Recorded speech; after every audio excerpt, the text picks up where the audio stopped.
यंदाच्या वर्षी वराह जयंती मोठ्या उत्साहात साजरी करावी असं आवाहन मंत्री नितेश राणेंनी केलं।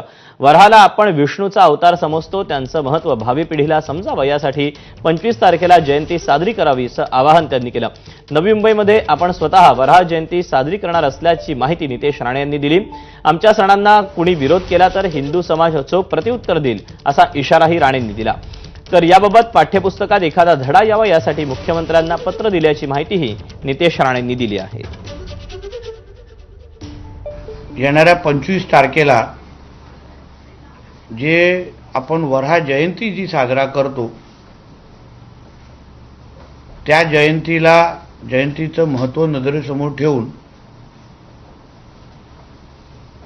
महाराष्ट्राच्या हिंदू समाजापर्यंत वराह जयंती किंवा वराहाच्या आपल्या हिंदू धर्मामध्ये काय महत्त्व आहे ह्या बाबतीमध्ये पण आपल्या भावी पिढीला माहिती द्यावी या दृष्टिकोनातून मी आदरणीय मुख्यमंत्र्यांना स्वतः पत्र दिलेलं आहे। महाराष्ट्राच्या हिंदू समाजाला पण मी आवाहन करेन की प्रत्येकाने आपल्या गावामध्ये आपल्या पद्धतीने मोठ्या प्रमाणामध्ये वराह जयंती महाराष्ट्रामध्ये या वर्षी